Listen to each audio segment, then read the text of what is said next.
All right. In this particular session, we want to examine what is called the strategic positioning. Okay, this is a big word, right? Like those big bombastic MBA words, strategic and positioning, right? So, put in layman's term, strategic is basically your game plan. How do you go from here and now to there and then? Okay, here and there refer to the state of the company. That means, are you a small company playing niche market? Are you a big MNC having majority share in the market? So it's the state. Are you, what kind of player are you, right? What kind of company occupying which corner of the competitive landscape are you? Competitive landscape just means if you line up all the competitors plus yourself, your company, where are you? Are you the first? Are you the last? Are you the big? Are you the small? You know, that kind of situation, right? So the landscape. So strategic means how do you plan to grow from here and now to there and there? How? By what? And positioning means why must I buy from you? Asks your customer or positioning. So why must I buy from you?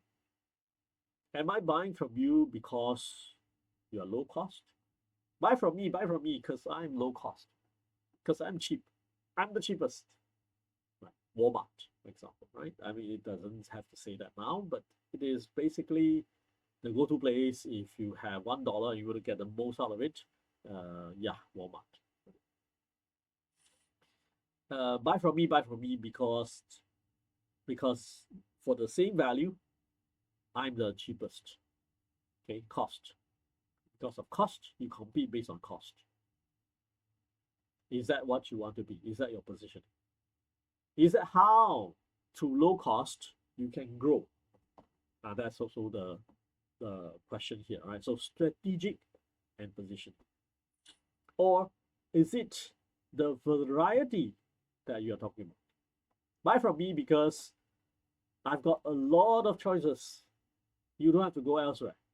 Just come to me and save you all the trouble. Example, supermarket. Right? Supermarkets, NTUC, for example, it's not really low cost, but it has got definitely a lot of variety. If I'm trying to buy some biscuits, right, canned food, I can also just a few steps away buy the fresh vegetables and fruits, right, without having to go to the wet market and fruit shop to buy. You know, some shops they only sell fruits, right? So I have to go there. But then the biscuits, the canned food shop is the other end of the street. So I have to like lug my fruit all along and think, should I buy the groceries first, then buy the fruits, or the other way around, right? So why not go to the supermarkets, right? So that's winning by having variety. And that doesn't just get restricted to supermarkets. You can see that what do you call that? Shopping malls. Shopping malls compete based on variety against the shops on the streets, right? So one whole street of shops versus shopping mall, right? So again, based on variety. Variety can be all kinds, like a shopping mall having, um, clothing stores, shoes, movie theaters, right? Children's tuition center, so a variety of services and um, shops, right? For you to shop, and that could be appealing because one stop, right? One stop. When you say one stop, that's also competing based on variety because when we say, hey, it's a one stop, so Singapore is a one stop.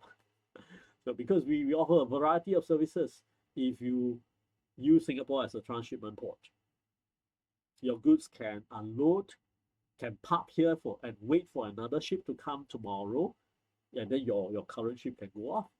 right? So your cargo can stay here, or your cargo can stay here and you allow PSA, our port operator, to open up and sort the goods for you because your cargo contains some portion to be routed to Malaysia, some portions to be routed to United States, for example. So who's going to split this up? Well, if you trust us, says the port operator, uh, we can do that for you, right? So that's a service. Oh, I need money. So finance, right? So we have banks that have regional footprints. So again, that's another financial service. And I need to kind of replenish my ship with fuel and everything that my crew needs. So same thing. So those are services. So variety of services as a country, Singapore, right? As a country. So it can be the kind of strategic positioning. That means you win by doing this. Not because you have certain product, but you have this characteristic. People know you because you have variety. Is Apple known as a variety manufacturer? Well, yes, no kind of thing, right? Initially, it sells iPod and then iPhone. That's it, right? iPhone 3 or something, right? Yeah. So just one phone. And remember, Apple was selling that while Nokia was the king of the world. Now I think you probably don't even know who is Nokia, but just search Google, right? It will tell you the history. Yeah? And Nokia was the king of the world with many different models, big, small, large. Large screen, small screen. Um, Many of them came with buttons, right? So the physical buttons that now become so out of fashion, right? But back then it was the rage and it was the norm. So Nokia defines the mobile phone industry basically. And if you want, if you want to produce another phone like Apple did, you better follow, which Apple did not. So Apple rewrote the whole story. Right? Basically, the rest you know. But Apple at that time didn't come in to compete based on variety. Nokia did, right? So buy me. Look at Nokia because when you come and look at my Nokia range of phones, I have the variety. I definitely have your choice. Right? And I can change the shell color. So if you don't like the red color, you can change it to blue, shiny black, or whatever it is, right? And Apple, just one color, white. So Apple is like the counter of it. And don't buy Apple because of variety. Don't come to me looking for fanciful stuff and all that. But we all know Apple reinvented mobile phones by removing all the buttons, right? Yeah, so it's touch screen quality. And the touch screen is so solid. Because back in those days, when you touch, it's like a press screen. You press a little bit harder, you can see the LED liquid like octopus, right? Like streaming out, then coming back, streaming out, then coming back. Right? So those were the poor quality days. But Apple, again, they knew it. They when they manufacture it, they did not stinge on those cheap LCD color LCD phones or screens, but newly designed, newly um, crafted, right, and from bottom up, right.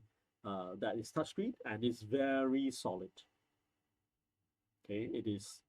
Uh, all the good attributes about the screen, right? So it can fall flat and still not crack. Because if it cracks so easily, I wouldn't want to buy $1,000 phone just to see crack, right? It will be very hard to use because while I talk and I use it on a daily basis, I put in my pocket, I just sit down, crack. There goes my $1,000, right? So I wouldn't want this kind of quality. But Apple paid a lot of attention to quality. So it's a very robust phone, despite it being so cool. It is also high quality in the sense of being so robust. You can drop it, it won't crack. it won't crack, right? It won't crack. You can drop it flat down by the corner. Not that it doesn't crack, it also continues to work. The chips are of so very solid grounding that it is able to stand, 5G, 6G shock, 9G shock, right? You drop onto the floor, that impact is very huge. If you are a tiny microchip sitting inside a board, you're like being shaken in the lift, right? Like up down in a very tremendous force fashion, but it continues to work. Right? So that's the quality that you want.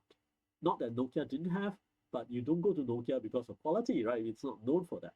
But Apple, you go there to buy a solid good phone. That's the quality.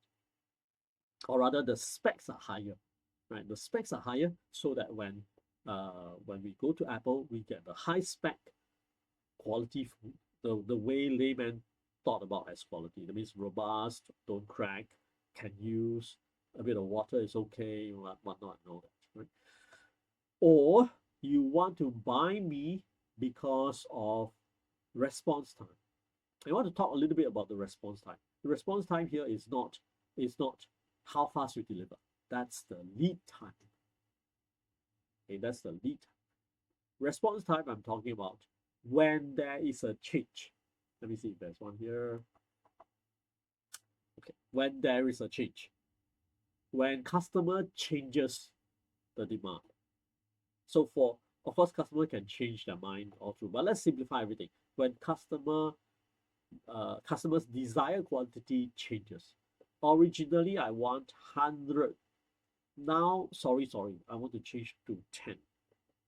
Right? Can you react or not? Can you respond to that or not? How fast can you respond to that? Or you get very angry and you don't want to do. You sue the customer. Right? If you do that, first of all, that's poor response because that's infinite response time. You are never going to sell to the customer. You sue the customer, but that's beside the point. That's not what we are looking at. Rather, you will lose out in terms of your response time because you're unable to cope. If you get very angry, but you don't think you want to sue the customer, if you get very angry, why are you angry? Why are you angry? You're angry because you as in the owner of the business, right? Let's say you're selling t-shirts.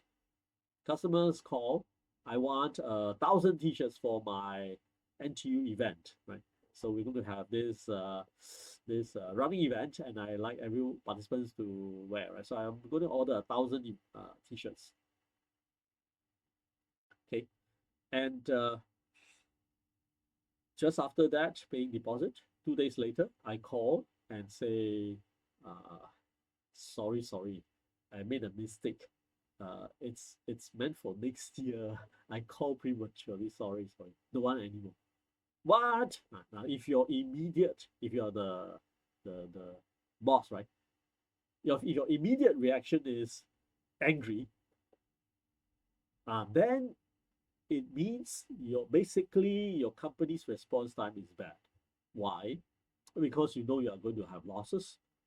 You're going to say, hey, no, you cannot do that. You're trying to make sure the customer covers your cost, whatever you say. You cannot be irresponsible. Hey, you signed the contract. Hey, you can basically whatever you say, you want someone, essentially the customer, right, to foot the loss due to your inability to respond to changes in the demand. Okay, so that is basically saying you're not competing in this access. Yeah. And so don't come to me if you want to change your mind all the time. Right? Come to me because I'm the cheapest. Yes. So that will be how such a company will react. But let's say, and actually not let's say in Singapore, right? Printing, right? Printing, whether it's t-shirt printing or whatever, printing industry is a very competitive industry.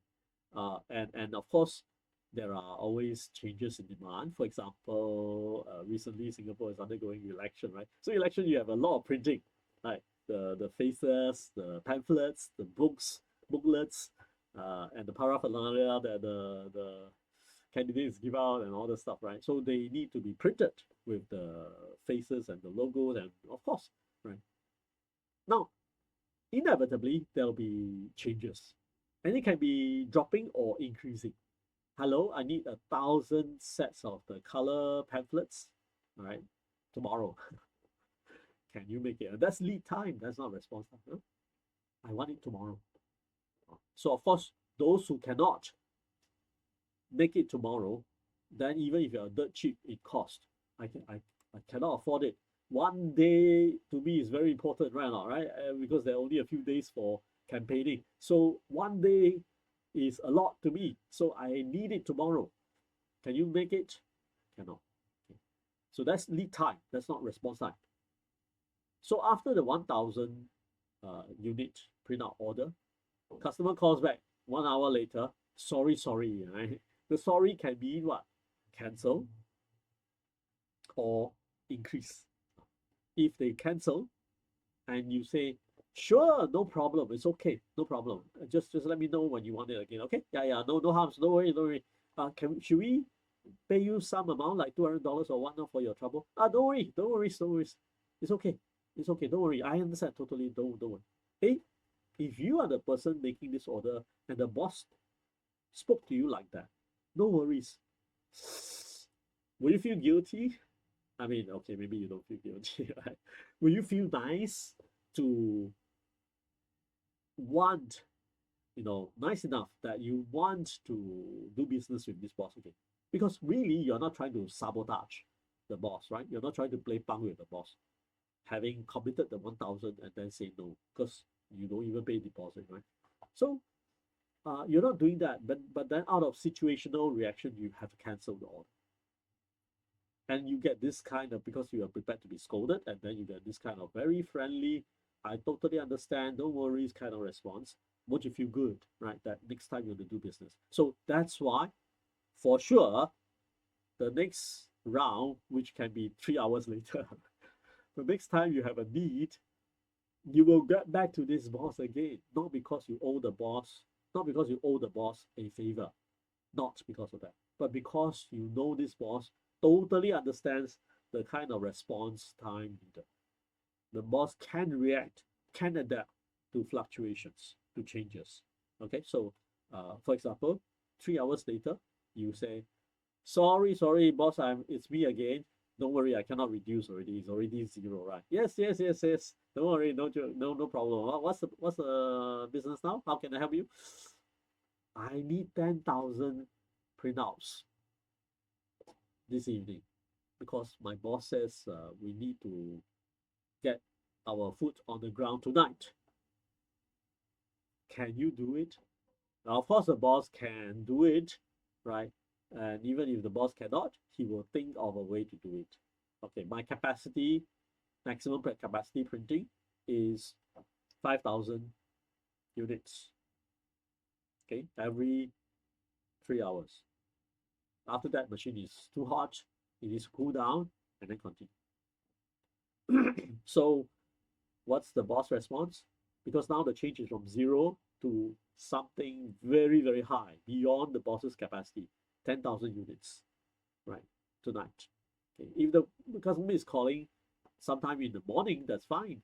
But then if the customer is calling sometime, 6 o'clock, 7 o'clock, then what can they do? Well, boss might say, okay, let me think of a way, right? So he will find a way. Whether he works overtime, double shift, activates his own machine, whatever it is, or manual hand printing, or whatever it is, he will find a way, right?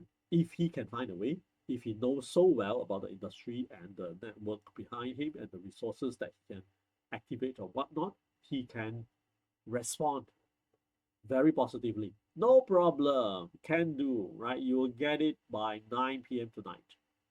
Oh, that's music to my ears, right? Yeah, so thank you so much, boss. Thank you. So 9 p.m. on time, you deliver, and then, of course, you not only earn the favor from this customer because you really help, right, to firefight the last minute situation, but importantly, you are winning by having a very, very short response time. Very short. Come to me, next time, of course, word of mouth, customers will go to this boss because the boss can be so elastic, can respond very adaptively, even last minute. Yeah, so that's the kind of, but of course, it needs very strong internal structure. You need to, the boss, or rather the factory, needs to be very like transformer, right? That it can and then do small quantities, and then it can do huge quantities, right? Equally good in quality. That would be very well trained or well engineered kind of process. You need a internal process that is solid enough to deliver this, right? You can't just promise. So that is not easy to achieve, but if you can do this, it is also very powerful. You can win. Okay. Now let's think about it for yourself, right? Because I always like to do it. You keep talking about company, factory is like too far away. Can we use it on ourselves? Can.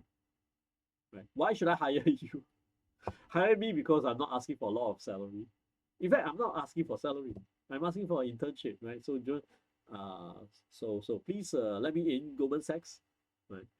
Let me just do the internship for you. You don't have to pay me. It's fine. I really treasure this experience. So use me.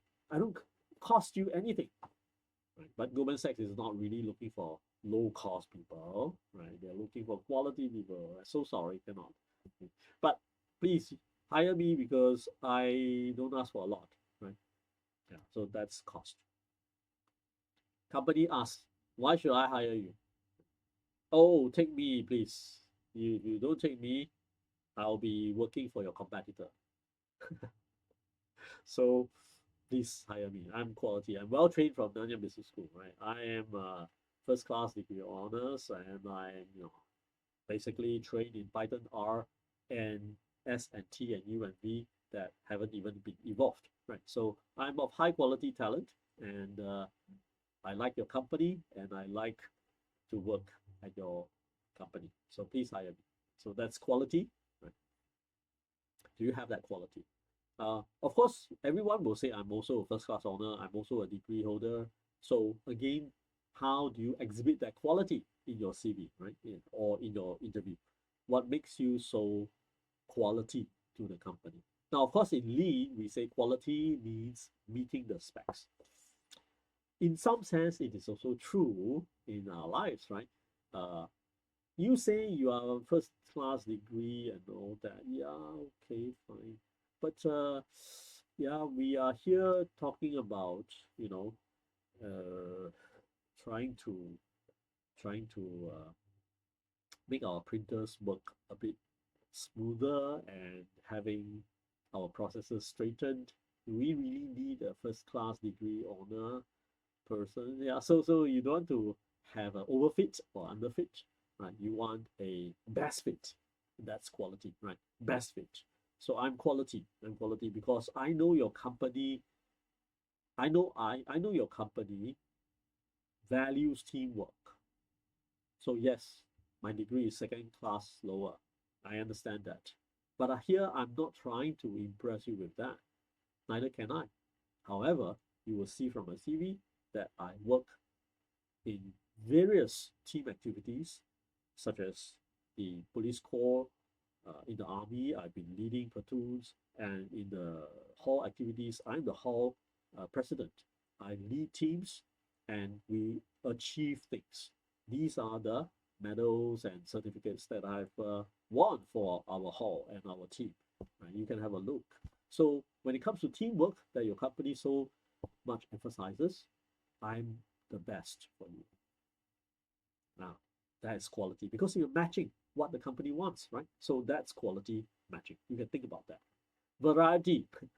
Why should we hire you? Oh, well, because I'm not just a bookworm. I have been interning around. I've interned in not just in Singapore, but in Korea, in Japan, in New York, and also in Beijing.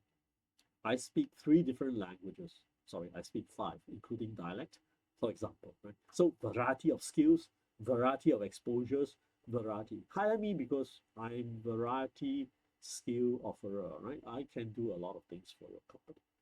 Okay. And response times. Are you adaptable? Right. Hey, our position here may require sometimes working at night shift, you know. Are you okay with that? Oh, no problem. Right. Some others will say, let me think about it. Okay. And never think about it. Okay. But oh, no problem immediately, right? Oh, no problem. Definitely okay. Because then you try to give some evidence of your past. I tend to stay up late at night to study anyway. So no problem to me at all. Right? The company might also say, uh, there is a lot of travel, you know. We may, at a moment's notice, send our people to different uh, our branches in overseas. Would you be willing to do that? Uh, if you are, hesitate, right? Or if your response is, oh, definitely, because I love traveling. Look, I mean, after I graduated, I traveled to 20 different countries before I started looking for jobs, just to gain exposure. I really love the culture and the things that are being done in each different places, etc., etc. Right? So you can say why and how you did that and why you love it, and it matches well, right? With the company's desire, right, of the position. So the response time. So think about it as to how you can apply them to yourself. Not only that it helps you, but it reinforces the idea of how these angles, right, cost, response time, notoriety, and quality, allow the companies to strategically position themselves to win from the supply chain perspective.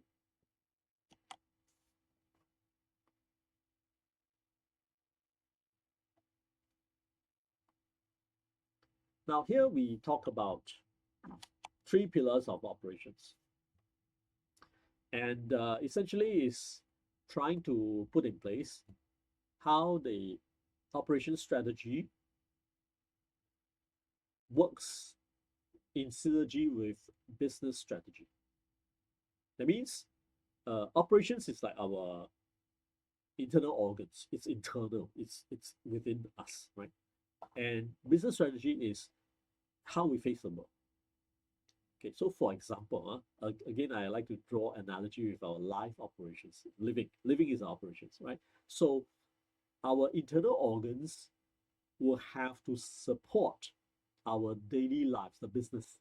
So if our business is about studying, then our internal operations, our heart, lungs, brain, everything, will need to, um, or even your butt and your muscles, will need to be able to support you kind of stationary, seated, programming, reading, thinking a lot, right, and all that, to be able to do that.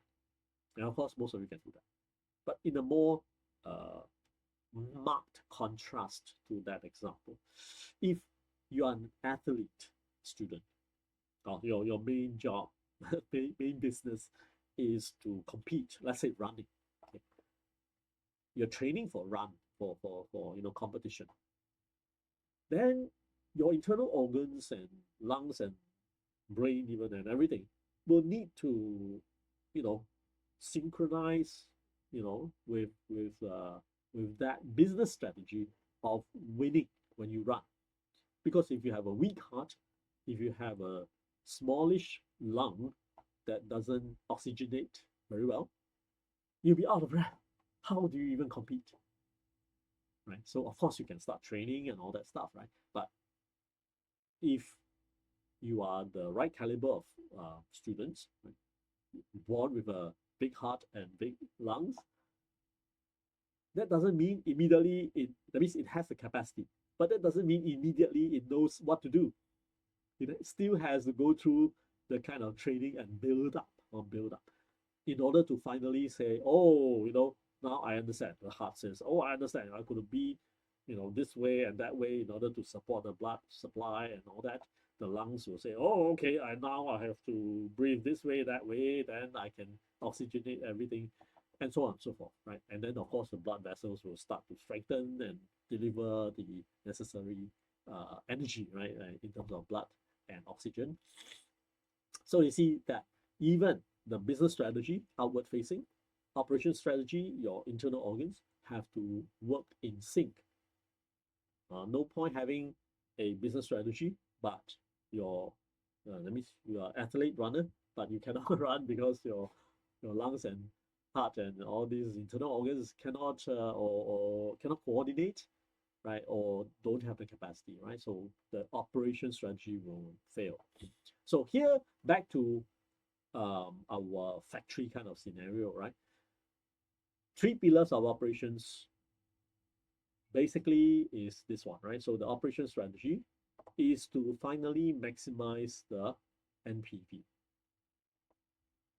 and maximize the NPV, net present value.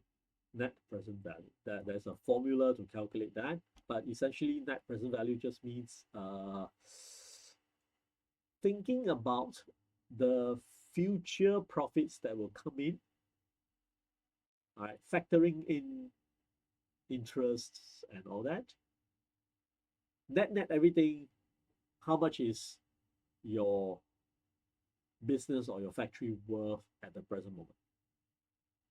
If I want to buy your business, then of course if you want to give a high price, right? I say why? Oh, then you start giving examples like, oh, because in future every year we earn $1 million, right? You can see, right, in our audited accounts, every year we earn $1 million.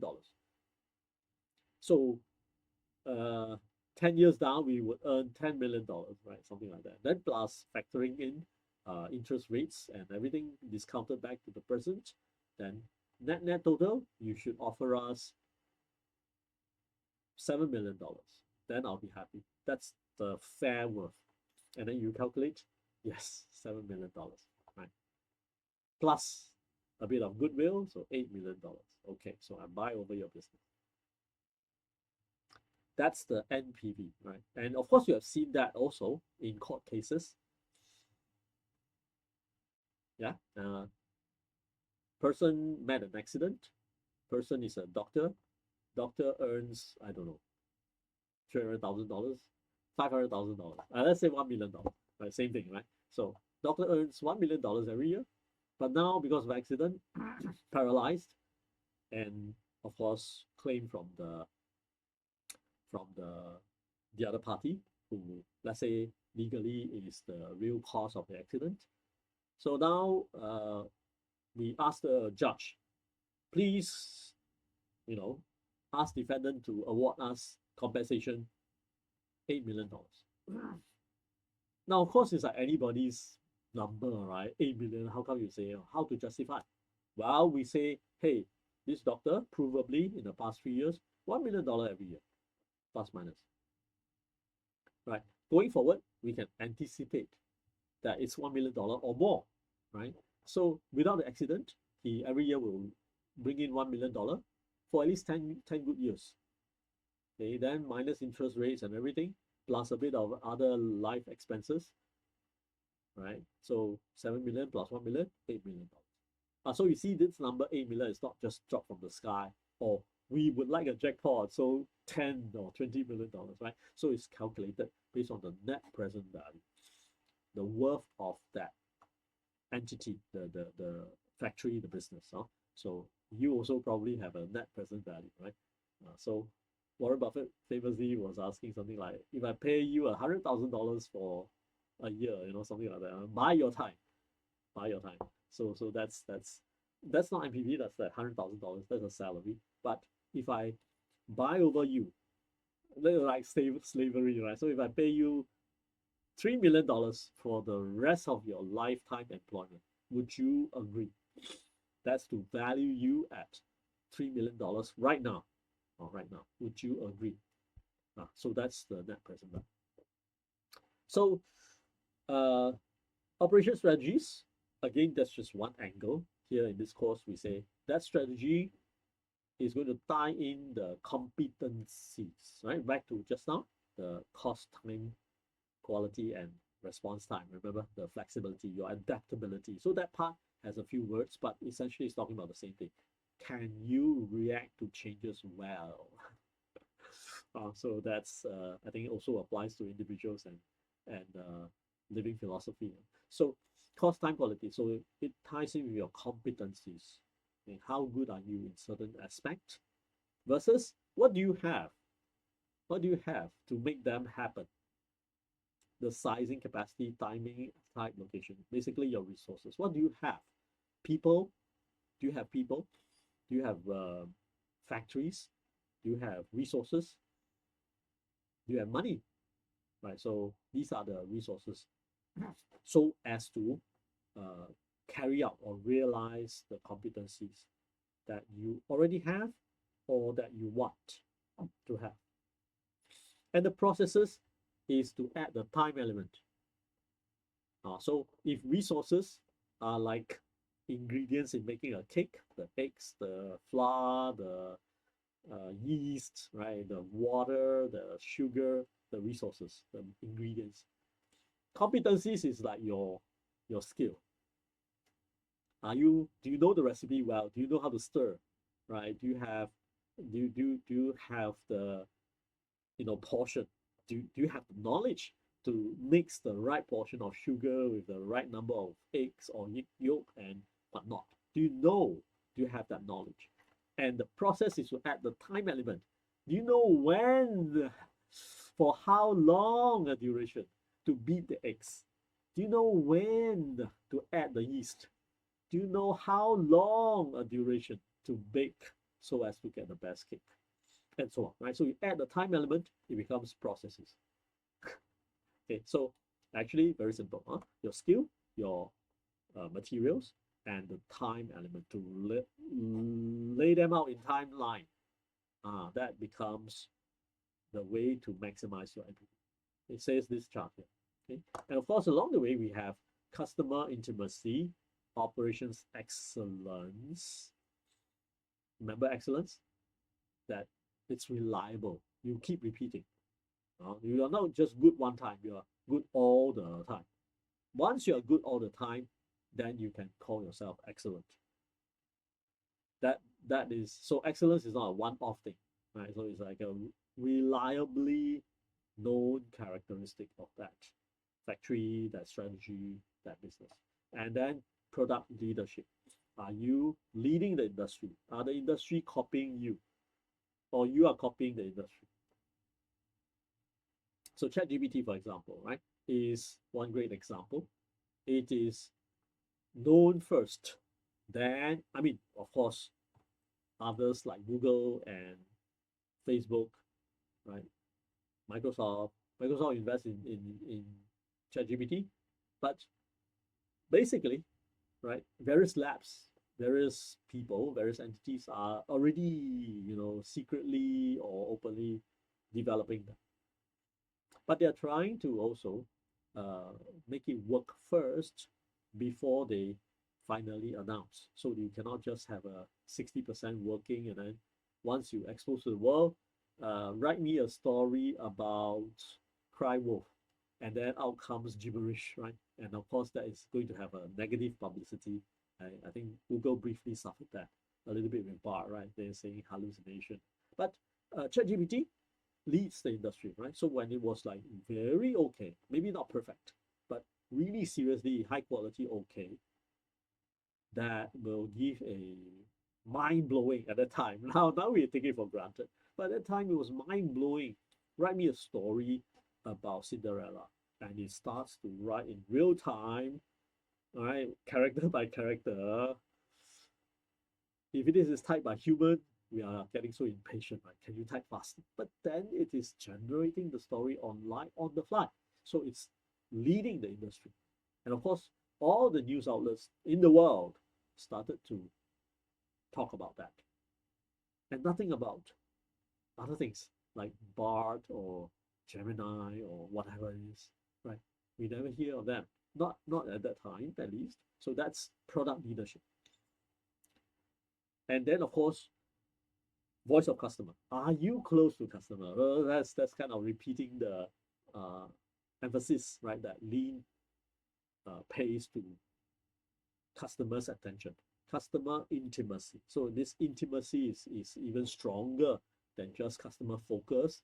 Customer focus is okay. I know you're there. I know you're saying something, Customer intimacy is I can even anticipate what you need. Wow, right? That's like wonderful. So and of course you need to do all this to match what you can do, your capability and the way you run things. That's called the operations. Okay.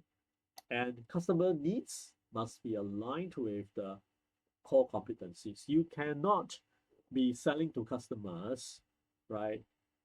Things that you are unable to produce. That's the operation strategies. Things that you are not interested in producing, the business strategy. So my business strategy is to produce on-demand t-shirts. Okay, on-demand t-shirts. You can print one shirt, 1,000 shirts. Okay, and you just submit your picture, and I can print that for you within a day. So short lead time, high variety, any variety. You just upload the JPEG file, I can print. Let's say that's my business strategy, right? I will not be selling to customers who want 100,000 shirts because that's way beyond my capacity and not what I'm interested in. So it will violate my operation strategies. It will violate my business strategies. I will not be selling to low volume luxury brand customers because my t-shirt is for, rough wear, nice but rough wear, not meant for showing off as luxury, right? But so my business, I'm not interested. So I can produce. I can produce because my printing machine can print on fashion wear as well. Can print on silk, for example, right? So I'm capable, but I'm not interested. I don't want to waste my time because maybe that's not worth my time. That's going to make me maintain my machine more. That's going to make me have less time with repeat customers. For example, NTU students who tend to repeat from a repeat order from a good word of mouth printer shop, for example. So I want those, right? They give me one shirt, 10 shirts, 100 shirts. Luxury brands give me one shirt, 10 shirts, 100 shirts, but that's one off. Later they find a cheaper supplier, they go to that. Whereas my NTU customer, they come back to me. See, so I may not be interested even if operation strategy I can produce. Yeah, so for various reasons. Okay, strategic fit. This is again strategy. Remember what strategy? Strategy means how to go from here and now to there and then. So the there and then requires a vision. Sometimes you see a vision statement, right? My vision, of course, is always for the future. No CEO is going to say my vision for the past 10 years. So my vision, right, is this. So right now we are hearing all the candidates, right? So trying to say our vision for Singapore, right? So that's the vision. What do you plan to do in future? So that is the future. Then and there, the state of affair, right? The future state of affair for the company. The CEO says, my vision for the company is to be the top 3 market share leader in the next 5 years. So then it's top 3 market share leader, not about profit, not about revenue, not about ROI, but market share. Okay, top 3. May not be the first, but top 3 I'm happy. Okay, so maybe right now we are bottom 10, bottom 50. Okay, in the next 5 years. So the time must be given. We are right now like this. How, right? The how part is the strategic plan part. How to go from where we are now to like that. NBS, Nanyang Business School, or even NTU have the similar kind of vision, right? Of course, it may not be openly stated, but internally, we might hear our ranking is right now number 12, number 15. In 5 years' time, we want to make NTU the top 10 universities in the world, not just in Asia, example. So that is a statement of the future. But how? How are you going to get there? All right. Okay. So we look at our present resources. Our current ranking is almost there. So with a bit of push, right? So it's very realistic. How do we push? Uh, is it just hiring a lot of foreign professors? Is it just getting more students? Is it having more labs? All these need money, right? How are you going to spend? So on and so forth. So that will be the details in the plan. Okay. Now, strategic fit and focused operations. What you can achieve will be what you already have plus what you can acquire, reasonably acquire. All right. So typically through funding, raising funds, or through profit generation, or through suppliers' help, or through customers' help, various ways. So are you able to gather all these resources? So all these will kind of make or break your strategic plan. So you need to see what is fit. And here the focus is not on the finance, but on the operations. So everything comes in, right? You cannot just take away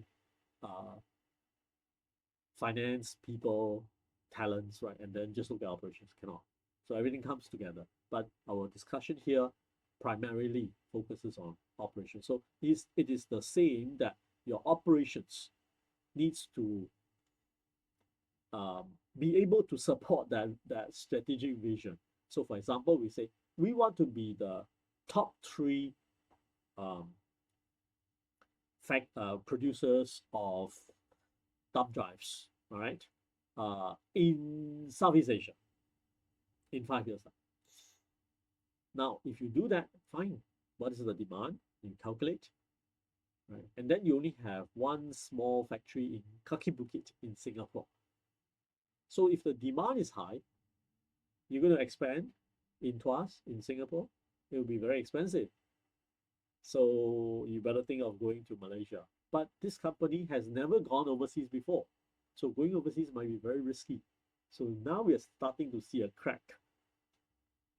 Maybe the vision, the strategic vision is too bold, too unattainable, right? So cannot fit. Cannot. Even with foreseeable years to try to acquire funding, raise funding, whatever, it's a bit risky because your company is not big. So why would you think money will readily come and support you, right now? Yeah. So for banks, for example, they can easily say, "Oh, we can raise $1 billion easy." We can kind of trust that, even though we don't know where the money is going to come from. But when they say easy, they have been raising that routinely, so we can trust. But this factory is not there yet. So if you say, well, we can just raise more money from our shareholders, what makes you think they want to put in more money? What makes you think more shareholders will come in, and so on and so forth, right? So there will be more unfitting questions raised, and that will not be realistic. So basically, idea is this needs to fit. Your operations need to fit. Even if you say build more factories, even if money is not a problem, build more factories in Singapore, no, right? Because the cost is high, not sustainable. Build more factories in Malaysia sounds more financially reasonable, but company has no experience, so very high risk. Example. So I'm just putting in all these points to say that it's not a one measure thing. Oh, company has had manufacturing experience, so sure, no problem. Singapore can do, then Malaysia can do. Not necessarily, right? Yeah, so need to consider more aspects. Tools for achieving. That means we say, okay, fine. Now I'm very aware, right, of the strategic fit that is needed. So how do I do it? Okay, so here we offer a few bullet points to have a audit. To audit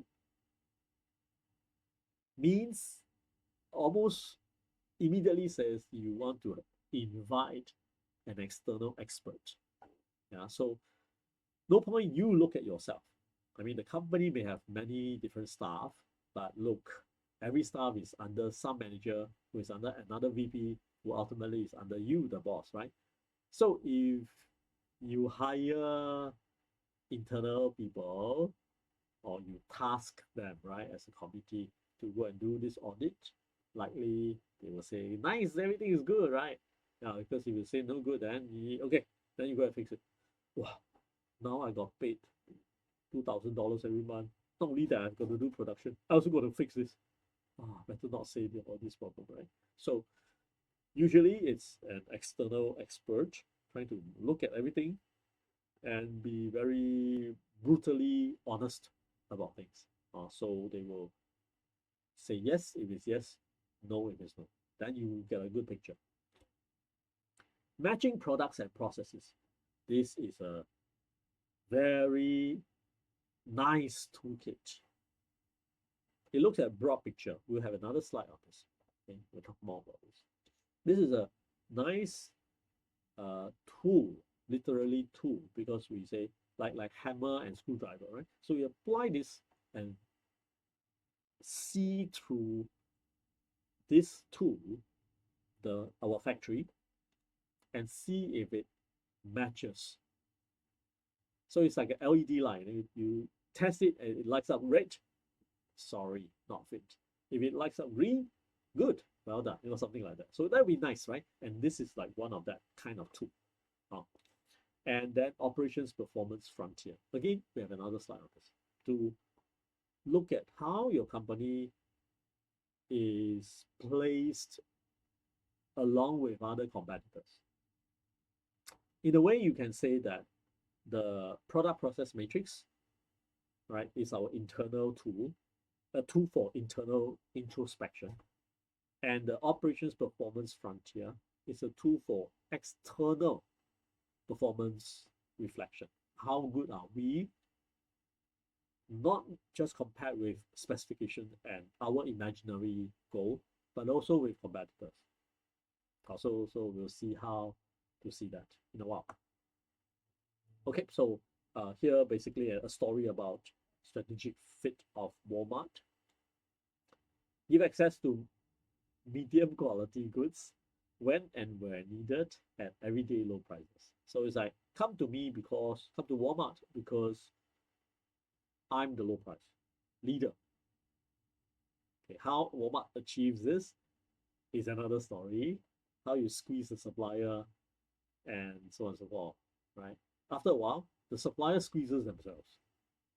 They want to get into Walmart, they squeeze themselves in order to get in, right? So once you have that market lead, and now Walmart can of course say, come to me because no one can beat my price. Come to me because no one else carries this low price product that generates such a thin profit. Like for example, if the price is 50 cents for a particular, let's say, stationery, right? How much profit do you want to get? Okay, let's say 20%. That's 10 cents, right? So other stores might not want to carry this because people don't buy this eraser, this pencil, this pen in bulk. They also don't buy frequently. At 50 cents, you're making a kind of a one-off 10-cent profit, right? So most stores would not carry it.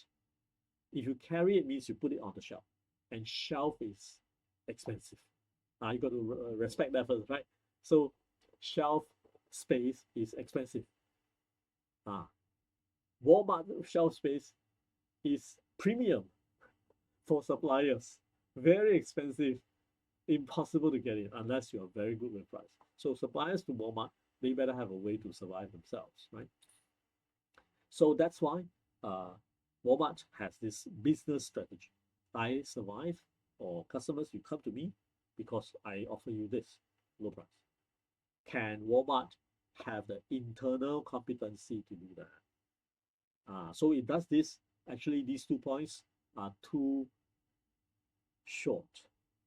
Totally not doing the full credit to Walmart's complex but very smart operations organization.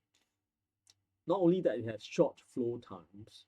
It means when the supplier's goods come in, they go out and got sold with very little time sitting in Walmart's store. And you want that, right? As a business owner, as Walmart, you want short flow times for the goods. Supplier sent it, let's say the next hour, it gets sold out. It gets sold away outside of Walmart. That's good, fantastic. right? So that will be, you keep on buying from suppliers, and your goods keep getting bought by customers. That's very good. You just keep collecting money, the profit keeps coming in. Low inventory level, right? So you buy in bulk, and the whole bulk got sold next hour. So not only that it has short flow time, it also has low inventory levels. Low inventory levels. If you buy in bulk, right, and the flow time is short, and you have low inventory level, it just means you basically converted the whole bulk of the inventory into profit. And this continues to keep rolling. And that's good. That's good for Walmart. And so Walmart, with its might now in the whole international supply chain, has this competency. Right? It has the resources and processes to do cross-docking, EDI, fast transportation, focus locations, efficient communication through electronic means with their supplier, with their distributors, with their trucks, their fleets, their stores.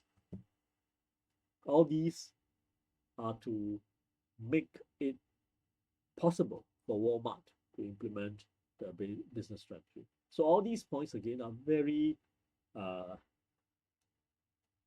too macro, too short to talk about the various um, very interesting integrated aspects of Walmart's supply chain. But here is just an illustration of the tools for achieving strategic fit.